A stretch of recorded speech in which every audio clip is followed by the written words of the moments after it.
Hey, what's up, Closer Nation? Welcome back to another episode of Whiteboard Wednesday. We're going to talk about the social media syndicate today, really like a 2.0 version. For those of you that have been around for a while, I'm going to elaborate on some pretty cool stuff that you can do with just 5 of your friends. It's going to be awesome. So here's the thing, before we get into all of that, you can learn content like you're about to learn today and more, and the network, and all this other stuff. We got $34,500 worth of value that we'll throw your way for joining the Break Free Academy Entourage. All you have to do is, after you watch this video, go over to breakfreeacademy.com/entourage. You can see all the benefits of the membership program, why you should be a part of it, how much money you should expect to make from the program, how it's tax deductible, and most importantly, how we have a better than money back guarantee. That's right, we'll offer you more than your money back if you're not 100% satisfied after a year's time passes by. So without further ado, let me show you what you can do by creating a social proof syndicate. Listen, I've built a large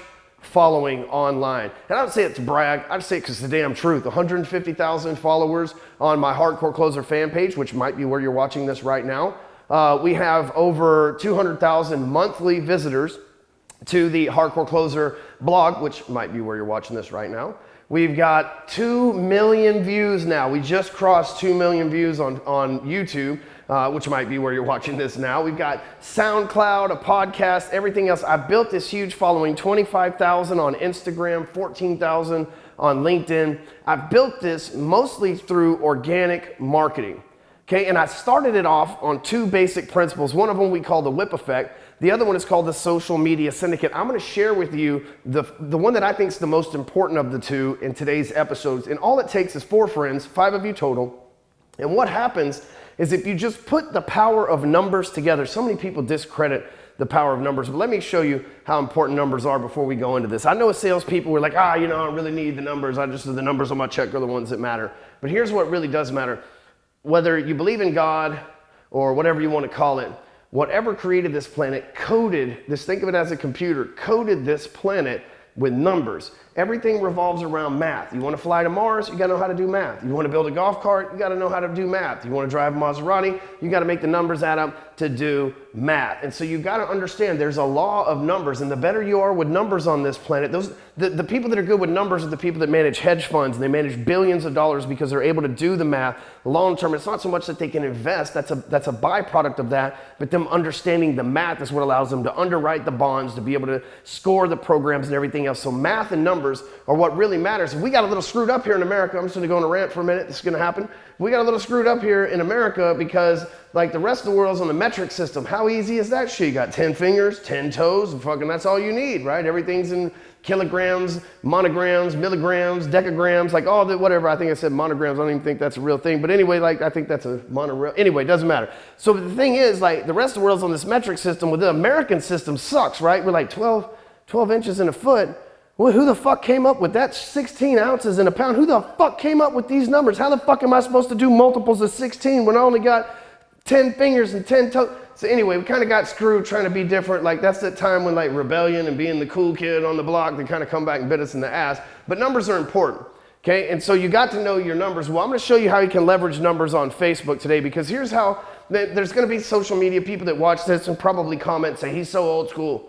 He doesn't even know how it works these days. But there's something called edge rate. And I'm going to lay it out to you real easy. It's based on 3 things: weight, time decay, and affinity.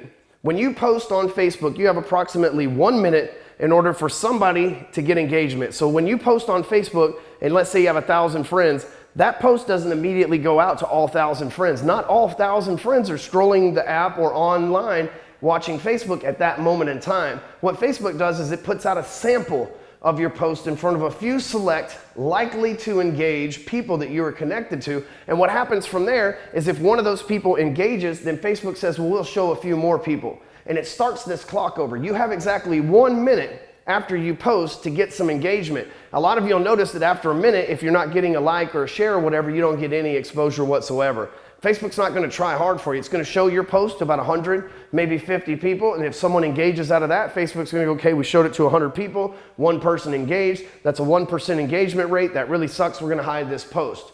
Your goal is to get people to engage. One of the ways to do that is to ask questions. But the time decay is important because the time decay stops. A minute expires, nobody engaged, that's it. Facebook's not showing your stuff anymore. until somebody comes back in and hits the like button again or comments again. Somebody other than you, the original poster, comes back in, hits the like button, and starts that clock all over again. Every time somebody engaged, it starts the clock all over again. But I want you to think about it this way.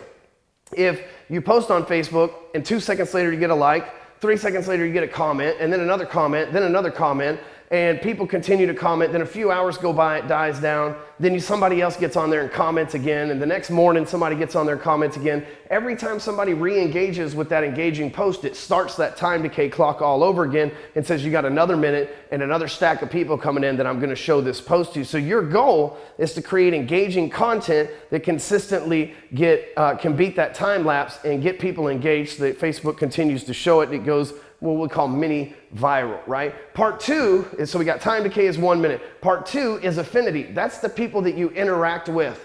Okay, the way to create affinity is liking someone's post, them liking your post, sharing, commenting, sending people direct messages, tagging somebody in pictures. Any way that you can interact with somebody, there starts this affinity score.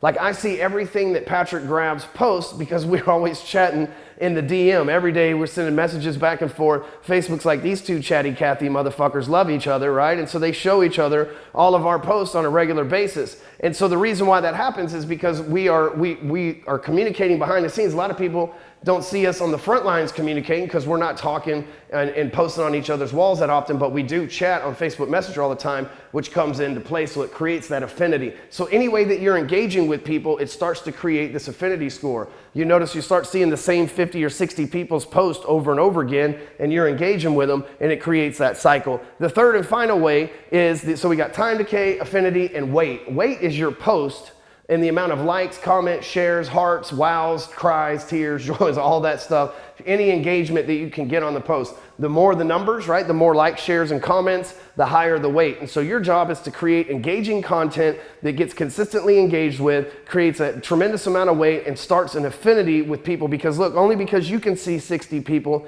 doesn't mean that if you have 1,000 friends, 500 can't see your stuff. You can be in 500's different news feed where you only see 60. I'm in front of 40,000 people on my personal profile on a daily basis, but yet I'm not, there's 40,000 people that follow me on my personal profile on a daily basis, but yet I'm not in front of every single one of them every day, but I use my edge rank and I use my ability to manipulate that system, be able to get as much exposure as I possibly can, so that again, I know the math and work my numbers, which I'll explain to you in a second. So now that you know the breakdown of how Facebook works and to create the engaging content, here's what you can do. This is called the social syndicate. So say this is you over here. We'll start on this side first. And you have 1,000 friends on Facebook. And just random fact here, the average person has 338 friends on Facebook. So the average user is 338 friends. Now, if you're a real estate agent, think about this for a second. 64% of people in America own a home. So let's just cut that in half and say that there's somewhere around 180 people. Let's just cut that in half again and say there's somewhere around 90 people for every real estate agent that's in the business with just the average of 338 friends. The average real estate agent has 90 chances over the next 5 years to do transactions with people who will be buying or selling a home. Know your numbers, ladies and gentlemen. So let's say that this is you and you made a post. And you're trying to get people to engage because it's an important post and you want it to go viral and you want people to share it. Maybe you made a video or some cool picture or whatever the case. Well, your job is then to call on your syndicate. We got Carl here who has 1,000 friends. We got Joe here who has 500. It's probably weird, fella. We got Tammy here who has 2,000.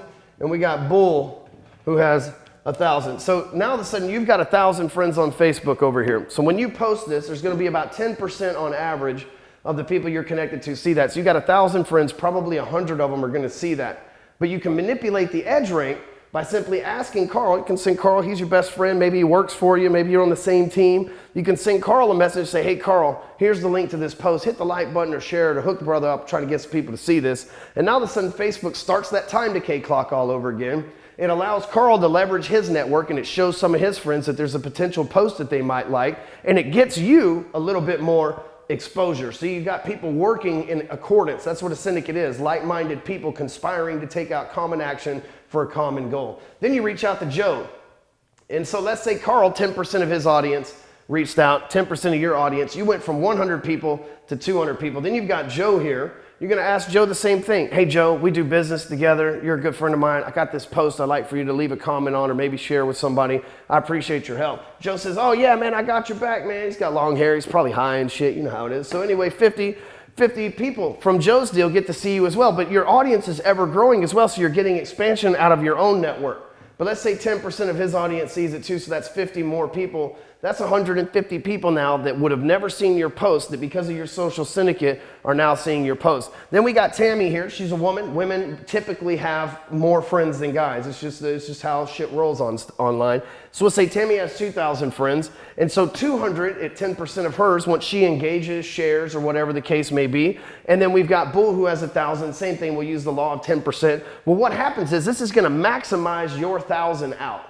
Right? Because every time it's growing, your audience is more people engage. So it's going to maximize your 1,000. So your entire friends list is most likely going to see this post that 100, 50, 350, 450, 450 people from the outside, which is damn near half of your friends list anyway. So it's almost the same equal amount as half of your friends list anyway, is going to get the same exposure to that. And now the thing is, all you got to do is just offer to return the favor. If they've got something cool that they want to post, or if they've got something meaningful for them or something that they think that your market could work with, you just create that syndicate, that common group, that group for common conspiracy, right? To conspire, to take out common action for a common goal. And it works well. I've used it for years now. The people that work for me are now my syndicate, right? If you work for me, I share a link in a little group. Our tribe members, we always use syndicate stuff back there as well. When we have a great post, we post it in the tribe and say, hey man, I'm trying to run this program or do this thing. Would you guys help us out? And we're all on the same team because we have that resource. Now,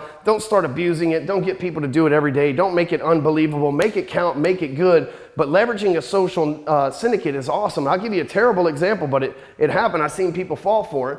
There was a guy that came into the Sales Talk with Sales Pro group the other day, and he commented about some Bitcoin cryptocurrency bullshit.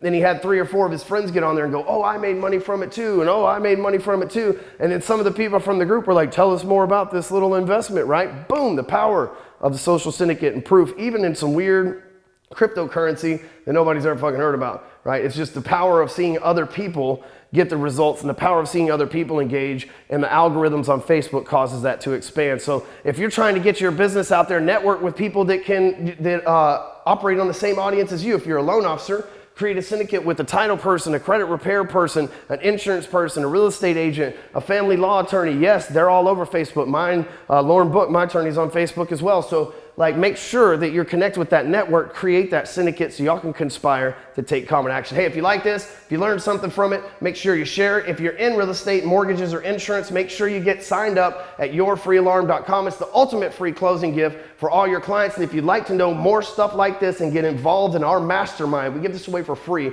Imagine what the paid stuff's like. Go to breakfreeacademy.com/entourage. I'll give you $34,500 worth of value just for joining us today. Thanks for watching.